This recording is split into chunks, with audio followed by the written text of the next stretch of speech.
गांभीर्यपूर्वक प्रतिज्ञा करतो की कायद्याद्वारे स्थापित झालेल्या अशा भारताच्या संविधानाबद्दल मी खरी श्रद्धा व निष्ठा बाळगीन।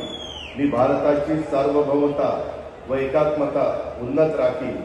मी महाराष्ट्र राज्याचा उपमुख्यमंत्री म्हणून माझी कामे निष्ठापूर्वक व विवेकबुद्धीने पार पाडीन आणि संविधान व कायदा यानुसार सर्व तऱ्हेच्या लोकांना मी निर्भयपणे व निपक्षपातीपणे तसेच कोणाच्याही विषयी महत्वभाव किंवा आकस न बाळगता न्याय वागणूक देईन।